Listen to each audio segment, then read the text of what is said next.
Time for the 49ers Rush Podcast.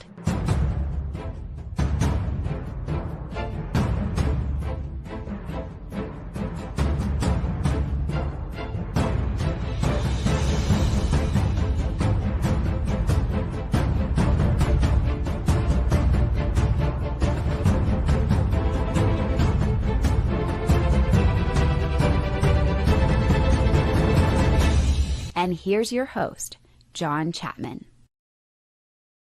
What is going on, faithful? It is great to be with you guys. This is episode 1311 of the 49ers Rush Podcast, and we're going to have Ant from 49ers Cutback join us soon. Sorry for the late start. Just some audio issues he's going to shore up, and he'll be back with us. We've got a great show planned, and I'm really, really excited about today because you guys have heard from me and kind of the ramblings with the coordinators and certain offensive linemen. And you guys know better than anybody. Ant from 49ers Cutback, the O-line guru, him and Brad, I think are just the best of the best at that. And so I want to talk with that. We're going to go through. We have a couple polls that I want to talk about and kind of see where you stand. But there are a few updates just with the defensive coordinator and special teams coordinator out there. But the weird thing is, it doesn't really apply to the 49ers. It's much more of the outside influence that's coming in. Bobo, appreciate you. Is hashtag CC, Countdown Crew always representing. Robert Saleh is looking more and more likely to not come back to San Francisco. The departure of Mike McCarthy at the Cowboys opened up another vacancy. And Robert Saleh seems to be kind of the second most popular head coaching candidate next to Ben Johnson. I think that says a lot about the Jets. You fire a head coach and I think that this is also a little bit of context for the fire Shanahan crowd, which I don't really give a lot of credence to usually, but man, Robert Saleh never won anything with the Jets, but you could see how so many teams want a piece of what he has to offer. So much so that even Jeff Ulbrich is getting defensive coordinator, other interviews that are out there. And so people want to be a part of that. Clint Kubiak, he's getting offensive coordinator interviews, second in-person interview with the Seattle Seahawks this week. Slowick getting head coaching interviews. The Shanahan scheme, whether you like it or you don't, or the Shanahan coaching tree, whether you like it or you don't, it is regarded as highly desirable across NFL circles. And that's AFC, NFC, cross division, doesn't matter, offense, defense. People want a piece. They want a piece of it. And so, man, again, what did Robert Saleh do as a head coach? Oh, and very, very good. How much of that was the team and the Jets is just a clown show anyway. It's a circus over there. But just the idea that these guys that have failed, they're still getting, maybe Robert Saleh won't get a head coaching job. I'm not rooting against him. I would love for Robert Saleh to come back. And I think that's kind of where the 49ers are now. You're not hearing any news about the 49ers pursuing really anybody outside of, they've interviewed Robert Saleh. They interviewed Deshae Townsend. That's it for the defensive coordinator job. Now, Kyle and John said, yeah, we're going to consider Brandon Staley for that position. And Jeff Ulbrich, who they requested to interview last year and were denied, they haven't even interviewed him. He's just out. He's interviewing for other jobs. So, the 49ers are kind of operating in this very, very weird way with, they seem to know who they want, and they're kind of banking on Robert Saleh. I don't understand why Lou Anarumo. I don't understand why Dennis Allen. I don't understand why a lot of these guys that run this four-man front, definitely different coverage package, and it's a different scheme, but it's a similar scheme. You wouldn't have to adapt the personnel or any of those things.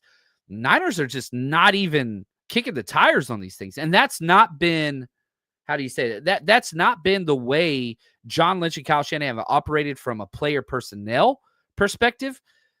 But this is just, man, I think that they made 100% the right move, and moving on from Brian Schneider and Nick Sorensen. Those were terrible. But it's just man, your advantage that you have available to you right now is that you're not in the playoffs, which sucks. But that there are coordinators available out there that are interviewing for all these jobs, and you're not even trying. You're not even trying to go that way. And it's just, I don't know. I'm left kind of scratching my head because it's just like, I don't know. So here, this was a quote from Kyle Shanahan just a week ago about the DC coordinators that are out there. I don't believe anything went wrong in the process. I think I'll tell you what, it's I think more opportunistic or easier process talking about it right now, whatever the date is today. It's a little bit harder in February, which the last two were in. Just being the last team to finish last year, and before that, being the second to last team to finish makes it a lot different. So there's more opportunities out there, and plan on looking into all of them. And so, man, planning on looking into all of them. You looked into two: Deshae Townsend and Robert Saleh. You haven't looked into all of them. Meanwhile, other guys are interviewed. Now, I understand the idea of, okay, Robert Saleh is our first choice. I ain't got a problem with it. You got to have a backup choice. Your backup choice cannot be Deshae Townsend and Brandon Staley. You cannot do that. You can't do that. You can't. Now, will another team hire somebody, before this, and there's still head coaching interviews or whatever else? But it's just, I don't know. I'm a little bit befuddled. I don't get it. I just don't get it. Now, and again, we're early in this process, and maybe it will shake out and all those things. But let's see. I think we got the man. Ant, you ready to come up? We all good? All right, here we go. The legend, worth the price of admission. Ant from 49ers Cutback. How are you, my friend? I'm good. My stuff just basically was Nick Sorensen in the fourth quarter. Everything just went kaput. I had nothing working. It went no mic, and then all of a sudden no internet. It was just it's a whole thing. But I'm here because you know what? I can make adjustments on the fly, and so I'm here a little late, but I'm ready to roll now.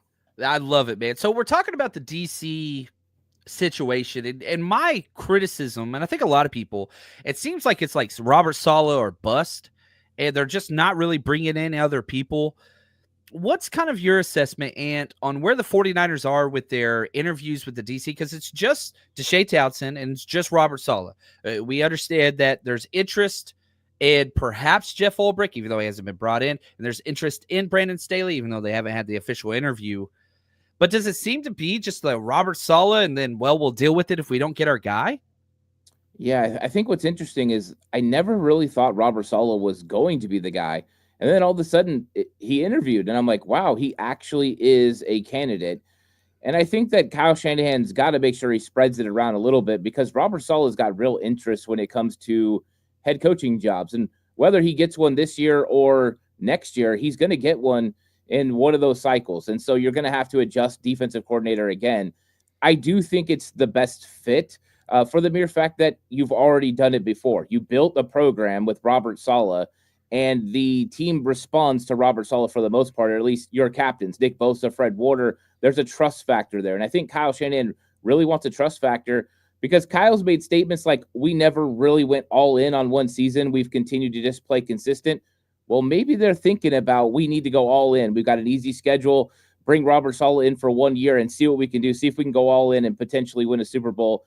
But I think that he should continue to have interviews with other candidates, because who knows, somebody might get you to think something different. It might come with a different angle, and you might actually want to go with them. And I think there's some really good candidates that aren't named Robert Saleh that could be very good defensive coordinators for the 49ers. Yeah, I like that. And, Rusty right here says, Lynch is the guy that should be driving this boat, isn't he? He is not.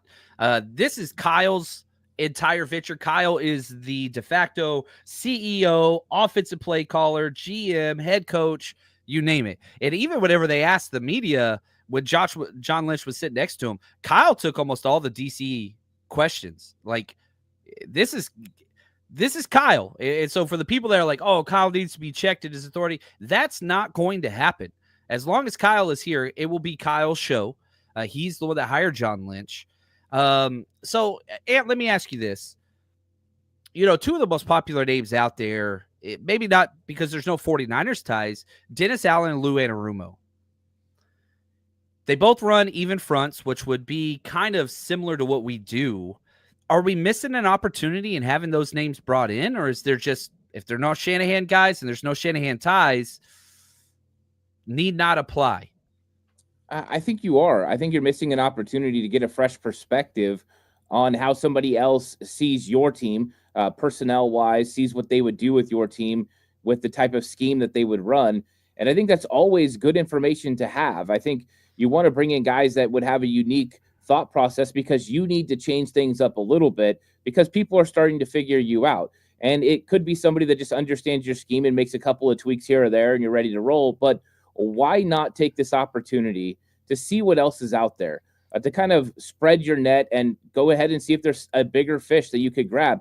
Maybe you really like Dennis Allen when you have your meetings and everything he says really just hits home. And then next thing you know, you've got your Steve Spagnuolo because Dennis Allen has been going to coaching, head coaching jobs twice and it didn't work out. The likelihood of him getting a third, not high. You're talking about a guy that could be a 5 or 10 year defensive coordinator for you.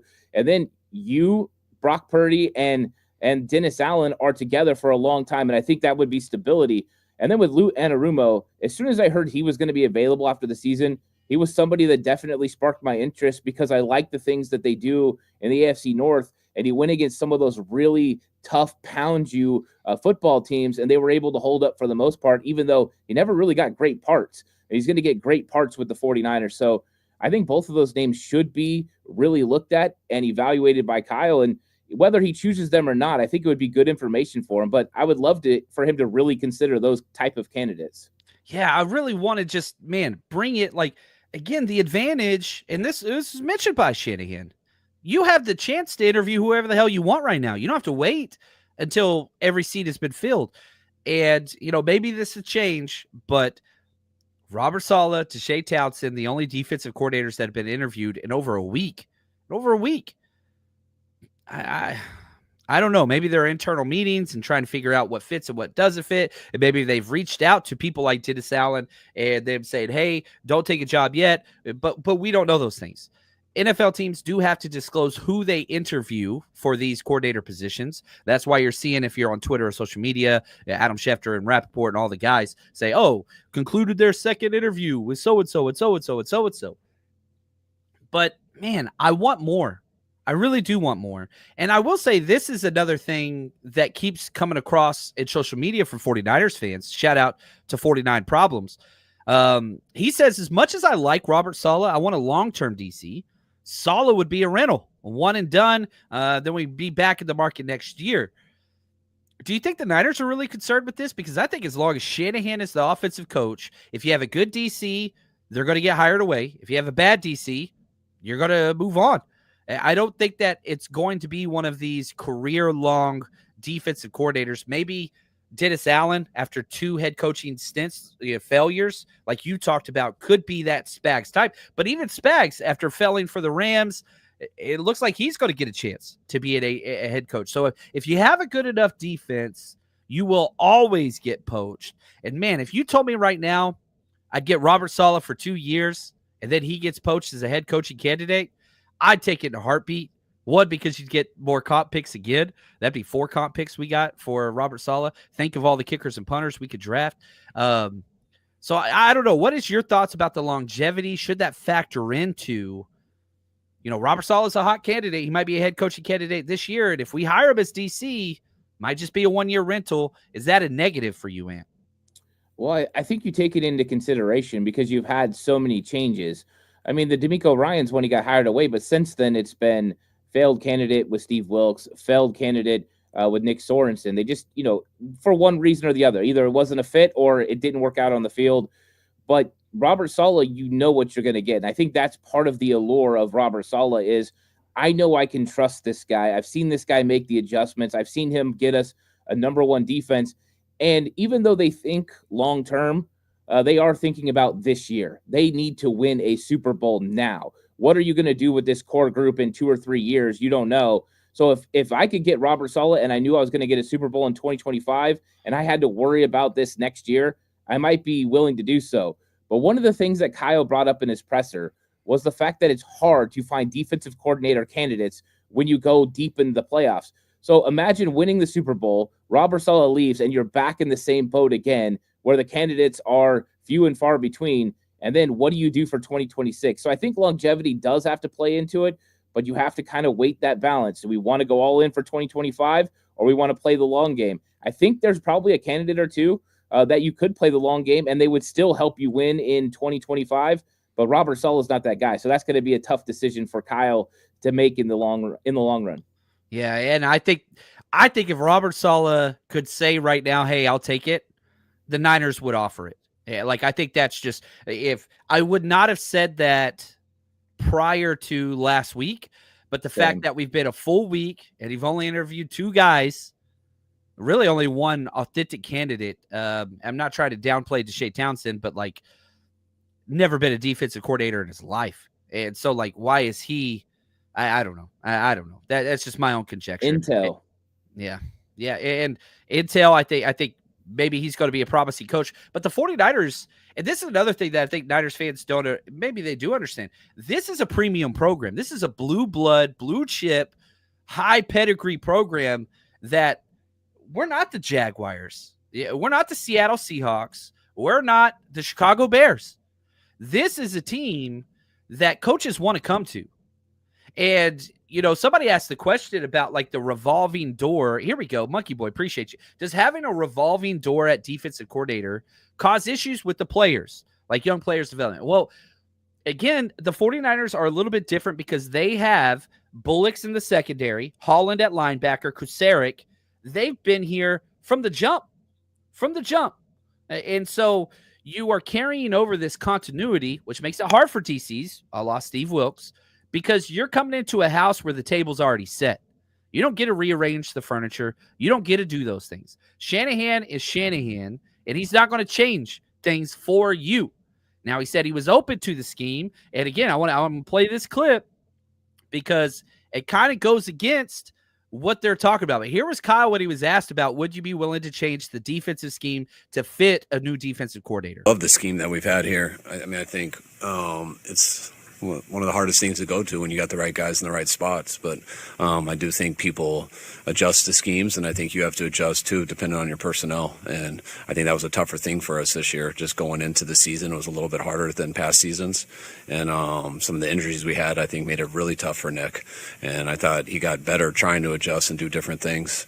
But I do think that's something that definitely, I'm not saying you got to change schemes, but you have to have the ability, the history and the knowledge of how to change some stuff up when you're in some certain situations. And I think that we do need that more going forward. Do you think that he's just saying this, or do you think Kyle legitimately would be open to changing the scheme? And is there anything in the interviews or lack thereof that would suggest that was at all truthful from Kyle?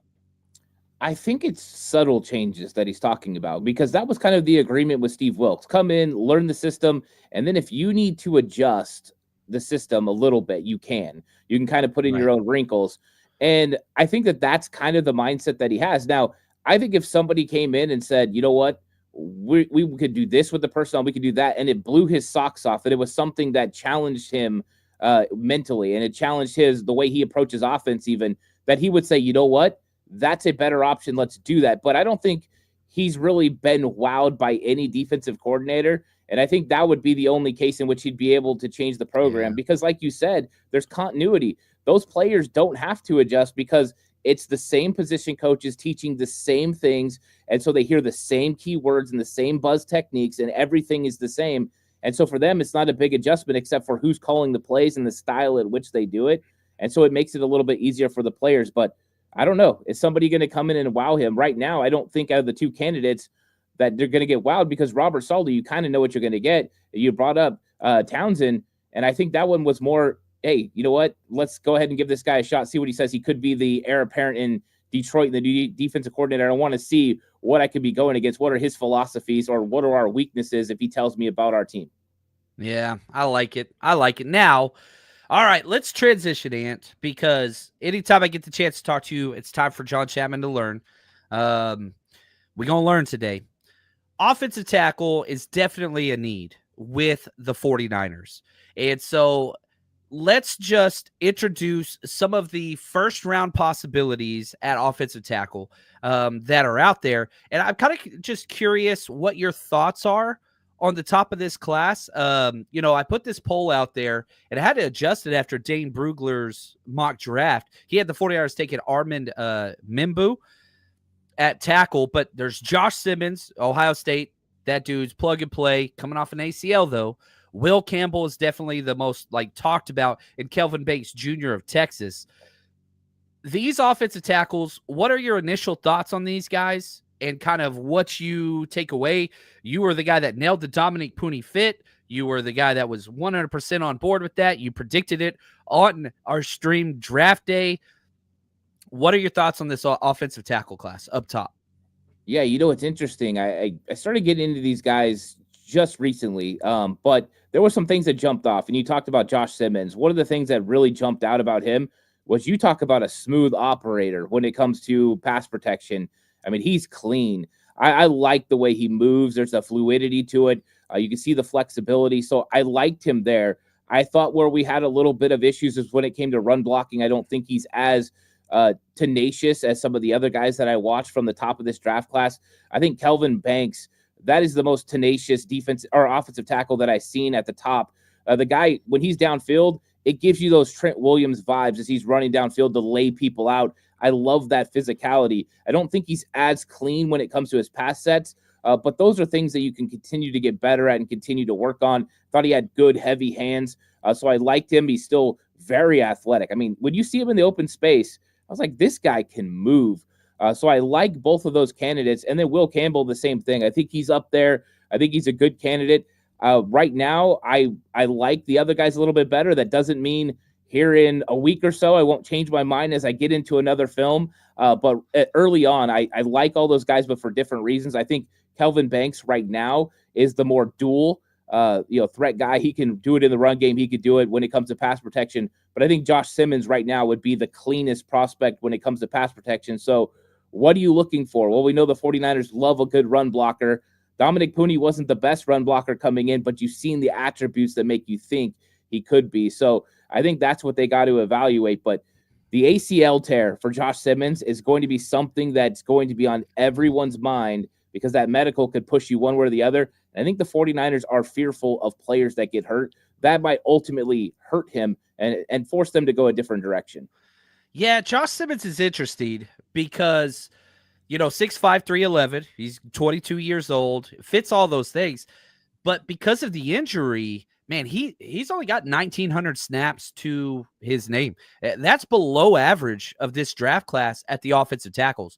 So I want to go back to these names, but my question for you, Ant, how much will experience be a factor for the 49ers? Because we saw last year, really post Trey Lance, where they have basically said, we're not taking educated guesses on players who don't have the experience, the snap count, all of those things. How important do you think number of starts, quality of starts, snap count is for this offensive line class? Because the Niners have basically just thrown their hands up and said, if you haven't played a lot, we're not interested.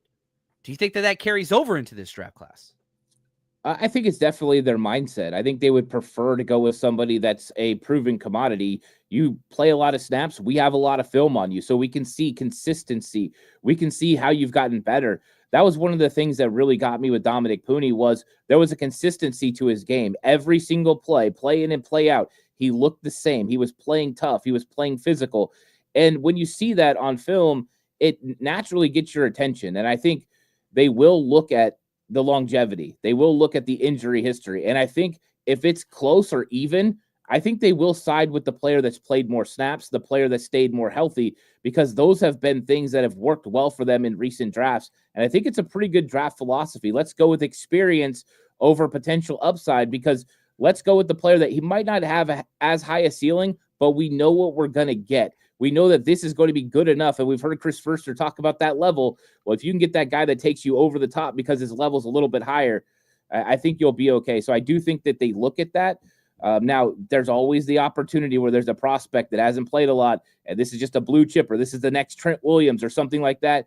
Then you don't hesitate. You go make a move. But finding those guys is really tough. Yeah, it's hard. So I charted. All I've been doing the past weekend is I'm on Pro Football Premium, and I'm counting snap counts, and I'm counting where players are. So today, this morning, all I've done is wide receivers, which has so many wide receivers that are draft eligible. I'm counting like inline snaps. I'm counting slot snaps, out wide snaps, punt return snaps, kick return snaps, special teams. Just for all these players, I'm just charting. So I went back to my offensive tackle charts, which is stupid, but this is my life. And I know you do too, because when we do the draft show and all that kind of stuff, these players come to life. And my goal is to do all this stupid grunt work in the 49ers Rush draft team so that other people don't have to do it. So I totaled just the top half of offensive tackles, and some of these guys might not be tackles, but whatever. We'll save that for another day. Here are the most experienced snap-wise offensive tackles. Doesn't mean they're good snaps. Doesn't mean they're first-round picks. This is all over the spectrum. But I graded 22 tackles, and here are the most snaps. Here we go. Number one, I'm going to go through these quick. Carson Vincent, 3,400 snaps. Ajane Cornelius, 3,200. Jack Wilson, 3,100. Holland Pierce, 3,100. Brandon Crenshaw Dixon, 3,000. Wyatt Mullum, that's the name I want to go back to here in a second, of West Virginia, 29. Chase Lunt, 2,900. Blake Miller, 28. Xavier Truss, 26. Kelvin Banks and Will Campbell, 25. That's the top half. The bottom half, Josh Simmons' name ain't in there. I kind of took out of this list, but these are the top guys as far as experience. And some of these guys are day 3, late day 3 picks, whatever else. But, man, if I'm hedging my bets and like, man, maybe you don't go tackle early, these are some of the names that stand out. And not so much the tape, even though a little bit of the tape with Wyatt Mullum out of West Virginia. I'm sorry. It's just there's a lot of Dominic Pooney comparisons with the versatility, the amount of play, the body type, the academics. I mean, it's just like, I don't think they're the same player. I don't think that they are. But I'm just saying there's a lot of like, oh, this is kind of similar. What are your thoughts on Wyatt Mullum out of West Virginia? Have you watched him? Have you dove into him at all? Yeah, I just actually started getting into him last night. In fact, David Morazzo, he came on the live stream yesterday, and he said, "Hey, well, have David you knows checked his him out?" stuff. Yeah, and I hadn't really checked him out, so I double checked with him. Hey, who was that you were talking about? And he went ahead and reminded me. And so I went in and started looking, and there's a lot to like. You're right. There's a lot of consistency there. There's a lot of just get it done type mentality. It's kind of that hard hat mentality when you get to some of those players, and those are the things we liked about Dominic Pooney last year. And I thought that early on, and I haven't done an extensive breakdown of him, of course, but I thought he looked pretty good. I think he's a pretty clean prospect. I think that there's, when it comes to smoothness and technique, there's a lot of guys that are a little bit better than him. When it comes to getting things done, he does it at a high level. And so, yeah, he's somebody I could see the 49ers being interested in. Where he falls at on the board, I think is going to be interesting, because I think a lot of these guys are going to move up the board because of projection of what they could be, where he's kind of already somebody you kind of get an idea of what he will be. And I think that's always interesting. And you never know what Chris Forster is going to like about some of these guys, but I could see that. I could see him being a plug and play right tackle, which means what do you do day one with a guy like Colton McKivitz, or is he backing up Colton McKivitz in McKivitz's last year of his contract? You moving him to guard, it gets a little bit interesting, but yeah, it could be a prospect the 49ers strike on for sure. Yeah, I like it. David Morazzo is in the chat right here. He reached out to me. He says Millum looked really good against Abdul Carter. And so, man, if he can hold his own against that guy, I think that's key. I really, really do. And, again, it depends on how you shake out the top of this draft class. What do the Niners do in the first round? Well, there's tackles that will fit in the second round. I think Wyatt Mullum's one of those guys. I think edge and tackle you can get in the first and second round, maybe even defensive tackle, contributors. And I think that's going to be interesting. Now, I had a question from my man Brian W., and I think it goes with this conversation. He says, with Kyle's kind of red shirt philosophy, is drafting at 11, are you looking for a red shirt top of the ceiling type player or a rookie starter like Dominic Pooney? But even Pooney got his start because of an injury. So what are your thoughts there? Like, are you in the idea of, look, we're picking 11, we usually don't draft this high. Do we need somebody that can come in and start right away? And if so, that's going to affect what position you're kind of going after. So what is your philosophy as you look at this draft class in the first round with the top 11 pick? Are you cool drafting somebody that's going to sit behind somebody for a while, or do you want that immediate plug-and-play type guy? I would like to think that anyone drafted as high as 11 is better than the players ahead of them already. I would think that if you're getting a tackle, you can find a place. If you get one of those elite tackles at the top of the draft, you can find a place for them to start.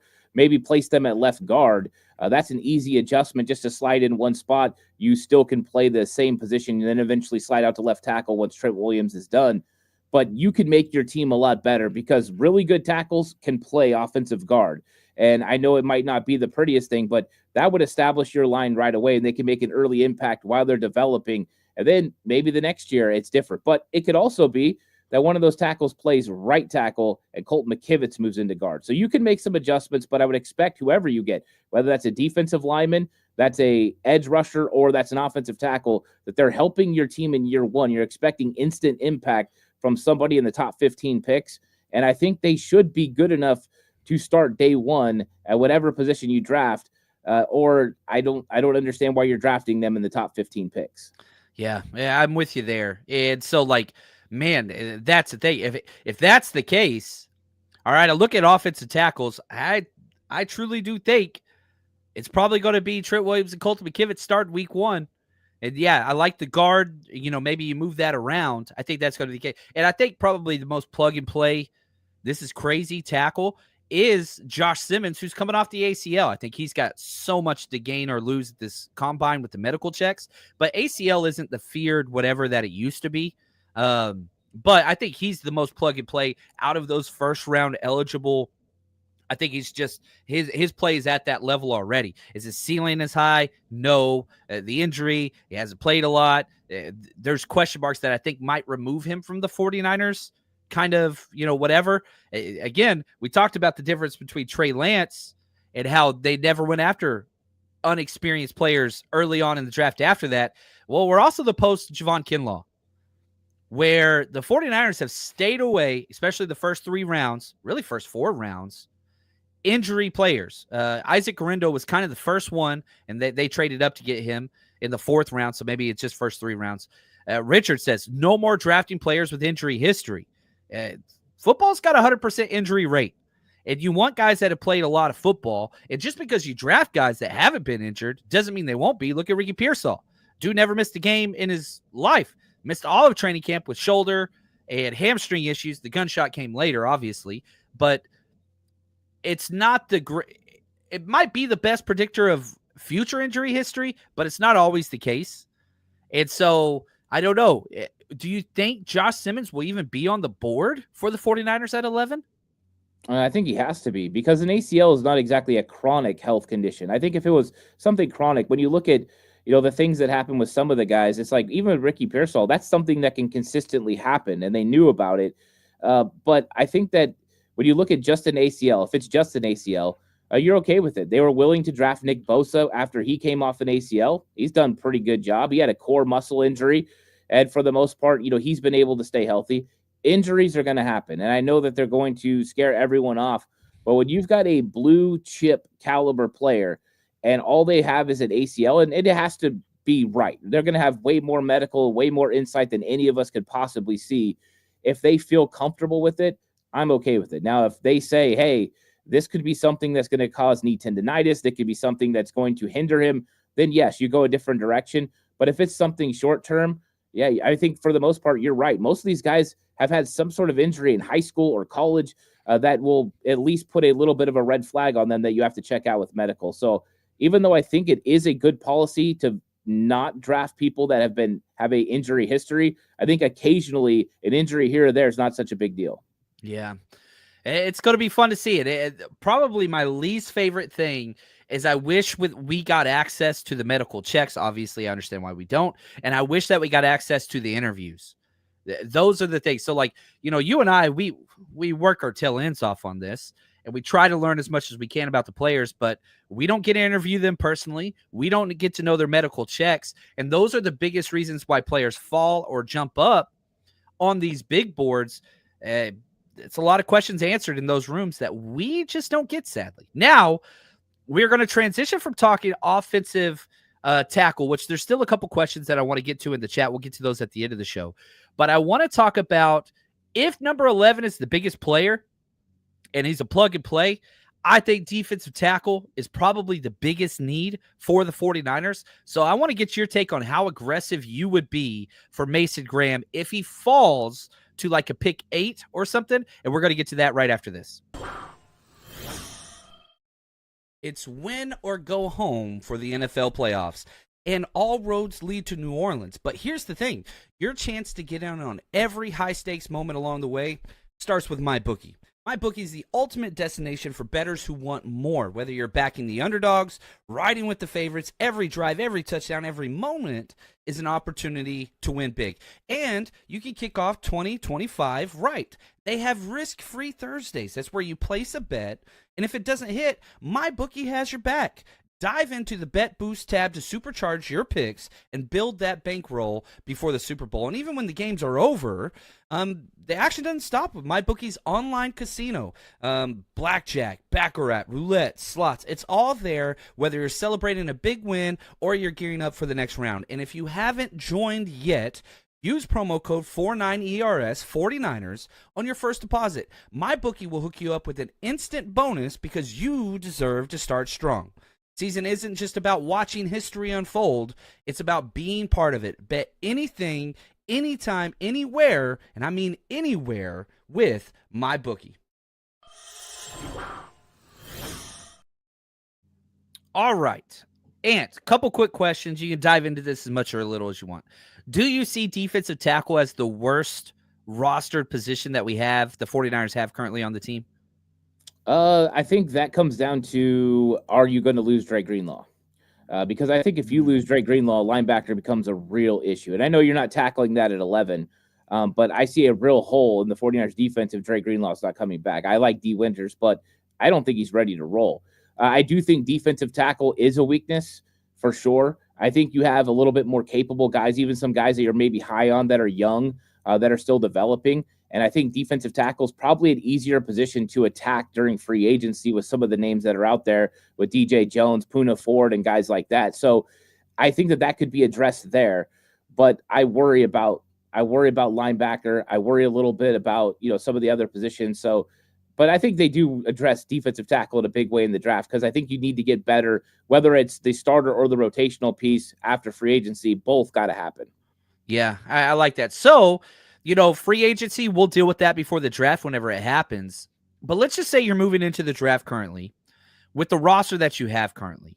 I don't think drafting an off-the-ball linebacker at 11 really makes much sense. I don't think drafting a tight end makes much sense. I don't think drafting a running back really makes much sense. I think Shanahan might disagree with me there. But let's talk about defensive tackle, and it does seem to be very obvious and clear. Yeah, there's going to be some different opinions. Mason Graham seems to be the guy. He seems to be the blue chip at that position. So my question is, I don't think that there's any chance that Mason Graham makes it to 11. If he did fall to like a pick 8, and we did, went through the Jimmy Johnson, trade chart and all that crazy stuff, essentially to move up value-wise, it would cost the number 11 pick and the number 75 pick. So you're giving up your first and third, and you get back their fourth. So you're dropping from third to fourth round, but you're jumping up 3 spots. Does that even make sense to you? Or are you just like, man, no need to jump up. We need that third round pick. What are your thoughts on just the value of getting a blue chip player at the defensive tackles position like a Mason Graham? Where do you stand on that? Is it even worth entertaining a possible trade up if he falls? Yeah, I think so. I think that you value defensive tackle within this system. There's a position that you need to hold up, and that's one of them. And we've seen what happened when the 49ers have blue chip players at defensive tackle, when you have DeForest Buckner and when you have Eric Armstead and DJ Jones, when those guys are out there playing, and those are all double-digit guys out in free agency that get big money, your defense is a lot better. You play better against the run, and you also get more penetration when it comes to pass rush. So if you can get an elite blue chip player, and all you have to do is you're telling me you're going to fall back, several spots from 75 to, 100 and whatever, I'm starting to think about it. And yes, you might lose out on a player you really like at 75, but you have a plug-and-play player there. And we've already seen what has happened with the Rams with the additions that they've made along their defensive line with Jared Verse and with Braden Fisk. And those guys have made impacts on the football team, getting impact players on defensive line. These guys don't come around very much. And John Lynch played with Warren Sapp.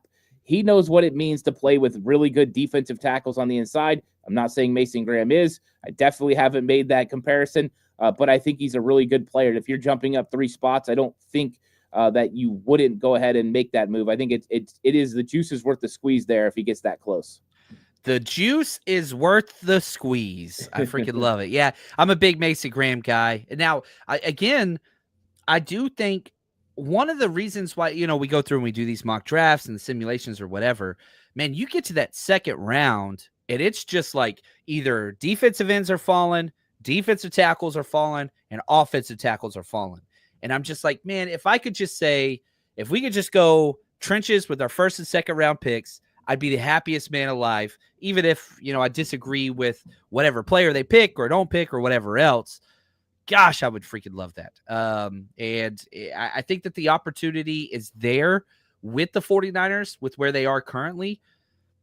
Gosh, man, I think you can get some difference makers. I really, really do. So real quick, before we jump to the Q&A part of today's show, which we've got some good questions up there, which I'm excited about. Are there any other players that kind of have stood out to you that's just like, this guy's kind of got 49ers written all over him and think he would be a really, really good fit, regardless of position? Yeah, you know what? There's a safety, and I'm going completely blank on his name. So I'm going to look him up real quick because I love this guy when I watch him. I know he's from USC. You probably know who it is already. But I just started looking at safeties just recently. You're going Kamari Ramsey. That's who I'm talking about, Kamari Ramsey. So I just really liked his film a lot. And I had just basically came across him, and I was like, you know what?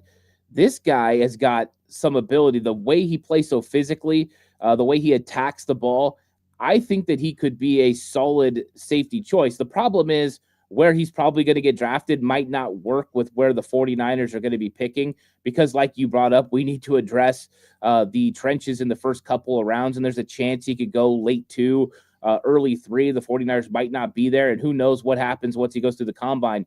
But I thought that he was a 49ers kind of player with a little bit more range than maybe some of the other guys they have. So I like Kamari Ramsey a lot, and that was the first guy that's kind of jumped out. That's not in a position of the trenches. I wanted to kind of bring up somebody that was different, that wasn't in the trenches right now, because I think safety's also a position the 49ers could address in this draft.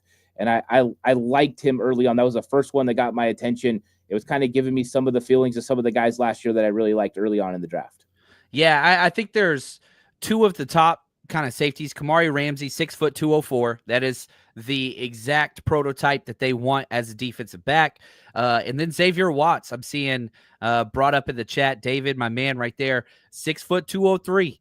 Again, these are the types of guys that they like at safety. I'm very excited about the combine for the safety position. I'm not huge on 40-yard dash as a predictor of who could play and who can't play most positions. I think the 40-yard dash matters most to corners and safeties. I want speed, the need for speed, right? I need a speed safety, especially if we're going to keep doing that single high cover 1, whatever that Shanahan tends to like now. I want speed.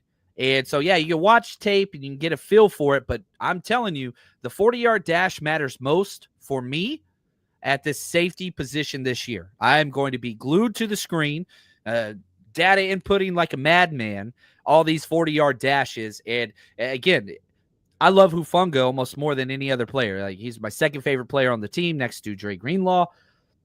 I want somebody that runs a 4.4 40 or better. Like, sometimes you just need speed. And I'm really, really hoping that we get that. I'm really, really hoping that we get that. And yeah, it's funny. Steven says, Sonny Styles, 6'4", running a 4.4. There's some guys. I don't think that the 49ers are a threshold drafting team like the Colts, right? Where if you're not this height or this speed, you can't play for us. If you don't have this arm length, we remove you from our draft board. I don't think the 49ers are like that. But I do think that the 49ers have certain types that they're just like, yeah, I don't know if this fits. And I'm not sure a 6'4" guy. Maybe I'm sorry for the thumping. They're doing some construction at the house, and I try to plan my whole shows around it. And they went a little early today, but that's okay. Okay, so here's my next question. Let's go to. I love this question, and I'm going to give you a second to think about this. James Montgomery, appreciate you, man. He says, "Who's the offensive tackle boom or bust pick?" And then who is the safest pick? This is a little interesting to me, and I think there's a couple different ways that you can look at it.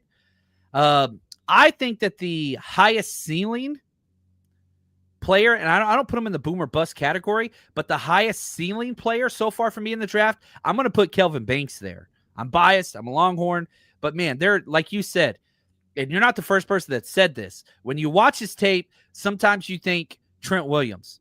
Like, there's flashes. I don't think that he is Trent Williams. I don't think that he's as athletic. I don't think he's as large. I don't think he's as good. I don't think he's as good as a technician. But there's similarities when you watch him and you're just like, ooh, that is what offensive tackle play is supposed to look like. There's a lot that he could work on. Arm length's going to be an issue. We'll see how that goes with the combine. But, man, if I'm talking highest ceiling, that's why I have Kelvin Banks 1. Like, he could be an all-pro. Like, he could be that. Do you agree with that assessment on Kelvin Banks? Do you think that he has one of the higher ceilings of the draft, offensive tackle, or is there somebody else that stands out to you? Oh, no, I do think he has that potential. He's nasty. That's the first thing that jumps off. I like a little nasty when it comes to offensive line. Those guys that are going to put you in the ground and let you know you're going to be there all day long. And there's a type of mentality that comes from playing like that. That's a very run-first mentality when you're going to play with that aggressiveness. That's why when I was talking about Josh Simmons earlier, I talked about the fact he's really good at pass protection. But you can see the aggressiveness is not quite there when it comes to his run blocking. He's more technique driven. Everything is technique. With Banks, everything is physical. My technique might not be completely right, but I'm going to put you in the ground and I'm going to let you know that this is going to happen all day long. And so if you could fix the technique things to go with the attitude, pretty soon that guy could be one of the top, offensive tackles in the league. So yeah, I really like it. I think he is one of those guys that has a lot of potential, and that's why I'm a big fan of him. And I've watched a couple of games now where I just thought, hey, this guy's pretty good. Is it going to be perfect right now? No. But if you get your hands on him, and that's what every offensive coach thinks, if I get my hands on this guy, I could turn him into the next great offensive tackle. And I think he has that ability within him. I think he's a solid top 10 guy. I really do. I think he could be a top 10 guy. Not as clean as like a Joe Alt last year. Joe Alt was just as clean as could be. So let's get that clear. That's not what this guy is. But this guy has got a lot of potential. But yeah, Joe Alt in I think a better overall draft class as far as quarterbacks and all that stuff still went top. What did he go, like 5th or something? I think he went 5th. Yeah. So like if Kelvin Banks was that, you couldn't get him last year at that spot. You're not going to get him this year. Joe Alt would have went top 3 this draft. Almost guaranteed. He'd be the first non-quarterback, maybe him or Abdul Carter. And Kelvin Banks might still be that. So let's see. Do you have a safe or hold on. Before we go to safest, I think that this is awesome from David. And again, we're just going to stick with Texas players here. Let's go to the flip side. David says, I think the offensive tackle Cameron Williams from Texas is probably the boom or bust also. Shown some flash. I am out on Cameron Williams. Not that I'm out on him completely, but he was getting first-round grades. Now it's kind of more second-round grades. Dude's only played 1,000 snaps. Bad weight on his body. Led the team in penalties. I mean, the physicality is there. The mauling is there. But the experience, the consistency, way off the charts. Like, I don't want to say he's a bust player. He's from Duncanville Tech. He's from the school I coached at. He's from my favorite college. But I'm telling you right now, like, man, if you had to ask me a second-round pick player, I really wish he would have went back to the draft. Hopefully I'm showing that maybe I'm not always biased to my teams, but I'm just like, dude, I'm not interested in this player, but he could be an absolute stud. But the bad body weight, you look at him and you're just like, all right, there's more you could get out of that. Is he a guard? Is he a tackle? I mean, he's a freak. He's 21 years old. He's built the way you want an offensive tackle to be built. But man, all the penalties, the lack of snaps, the lack of experience. I don't know. Have you looked into Cameron Williams at all? Yeah, my first exposure to him was actually in the playoff, and I'm watching him go against Ohio State and get absolutely cooked on certain plays. And I seen a guy that had bad weight distribution, and I seen a guy that lunged a lot and it bend a little bit at the waist instead of bending with the hips. And so it wasn't a good first impression. And I've looked at a little bit more film since then, and I think that there's a lot to like and there's a lot to build upon. But this is a guy that's definitely not a first round talent. I think this guy is right now, from what I've seen, and he could be worse. I'm when it comes to offensive line, I can be very harsh, especially when I watch a lot of film. And I think that he could fall all the way into the third round. And I think that that's because of some of the things you talked about, the extra weight, but a lot of it is the bend. You got to have consistent bend with your hips, and you've got to have good flexibility in your ankles and things to be able to pick up some of these speed pass rushers. And when you don't, you're going to get cooked. The other thing is, this is not a left tackle prospect. This is a right tackle prospect, or even move inside to guard. And so I think that also hurts his draft stock. But not a bad guy by any stretch, a bad prospect, but definitely needs a lot of work. Yeah. Okay. What about safest player? Did anybody stand out to you there? I think that Will Campbell is probably the safest of the prospects that I've watched. I think that he's a plug and play guy. I think you could put him in, and I think he'll be a consistent player. That's probably one of your, at worst top 15 offensive tackles, whatever position he's playing. And I think that that's exactly what you're going to get. You just see consistency from him. So I've liked his film. Nothing has completely wowed me. I like to be wowed when I come to prospects, and nothing has wowed me, but I've been like, okay, yeah, this guy's pretty solid and he's consistent. And who knows, I might get into another film and he might wow me at some point. But yeah, I think he's probably the guy that I feel could be the most consistent and is probably the most steady of the draft picks that we've talked about. He has, I don't know if you've seen the video of him talking after the game, his press conference. Like, if I'm his agent, I'm getting that dude in front of the mic as much as possible.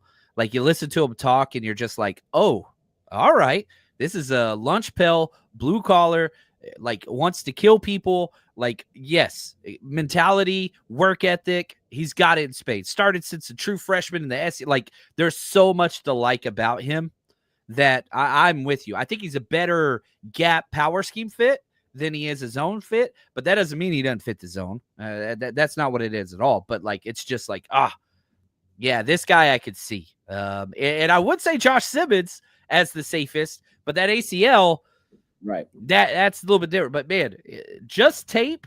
Whenever I watch Josh Simmons tape, I don't think upside. I don't think dominant. I think, man, that's what an NFL player looks like. Play in, play out. Like, that's it. You just plug and play. Josh Simmons is your guy, but the ACL, that's right. There's caveats. And I think one of the fun things to do, and I don't know what the value is of this, but when we're talking about these best offensive tackles, you compare them against other draft classes, and it's like, no. But it's not I think it's deeper than a lot of draft classes, but you put any of these guys up against Joe Alt, and you're just like, nah, bro. Penei Sewell, no, it ain't happening. So we'll see. Well, some of them have that type of career, sure. But yeah, we'll see there. Couple other questions just from Invader that I want to get to. He says, thoughts on do you know the pronunciation of this one? Because I do not. No. Okay. Iorante Irsay out of Minnesota, offensive tackle, 6'6", 331. Frame, athleticism, finisher, 2,400 snaps, so that's solid. He's right on par for the experience in this draft class. Gave up 1 sack, 1 quarterback hit. Pass rush grade is solid. There's a lot that I like about him, but I don't think there's enough to think that he's a first-round value. I think this would be a player you'd set on the second, third round. This is a deep tackle class in that kind of 40 to 60 draft pick range. What's your flavor? You know what I mean? So that's my thought on Ears. I can't pronounce his first or second name correctly. So anyway, I got to work on this. I'm still working on. We'll get there, John. We'll get there. We'll get there. What about Josh Connerly, Oregon? Did you have any thoughts on him? Because he's a little bit different. A lot of people like him, the Oregon players, the offensive line. They've turned out some great ones. What are your thoughts here?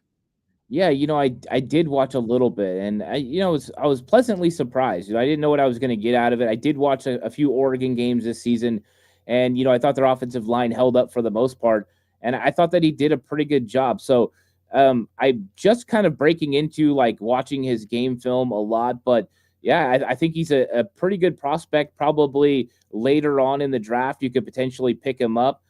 So I kind of liked him. Yeah, I thought he was somebody the 49ers could be interested in.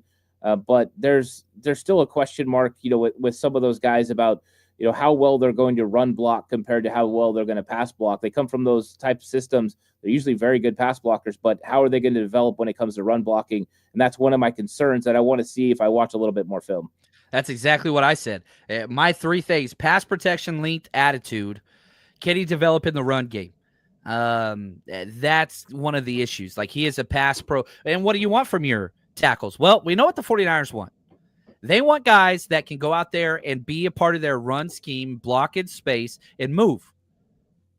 You've got to answer that first. I know a lot of us are just like, oh, we need pass protection, especially we're going to throw the ball 40 times a game. But it's interesting to say the least. So, again, this conversation, I love it, Ant, and I really do appreciate what you bring to the table, because we're just starting to figure out where these guys fit. We're not giving out full draft evaluations, but hopefully these names are starting to find places where you're like, okay, this is a guy that I think fits. This is a guy that maybe could. And you start to slot these players accordingly with where they could fit draft-wise with the 49ers. Are they fits? Are they not? So this has been fun. So before we end the show, anything that we have not covered or thoughts that maybe I cut you off, I'm bad about that, that you want to throw out there before we wrap this show up? Yeah, just one guy that I've only basically just got started watching, but someone interesting that kind of piqued my interest is Jack Nelson of Wisconsin.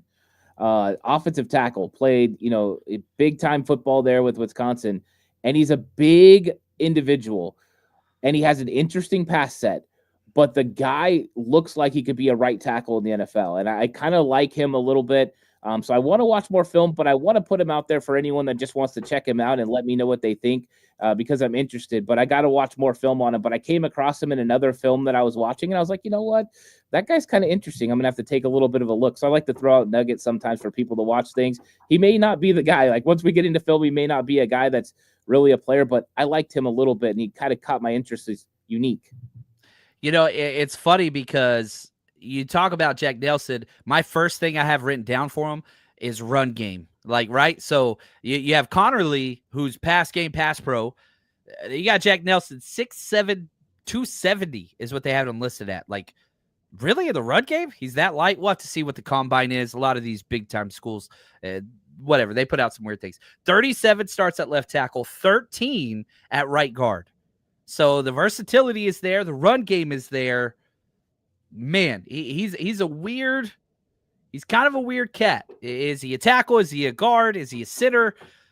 I don't know. I really don't know. But that's going to wrap it up for us here. Sorry for the construction. Hopefully that didn't make it unlistenable. But, Ant, you are the absolute best. If you haven't yet, go check out 49ers Cutback. We're going to keep recording and talking draft stuff all off season. We got you. And for everybody else here, you are the best. Thank you, guys. And until next time, stay strong, faithful.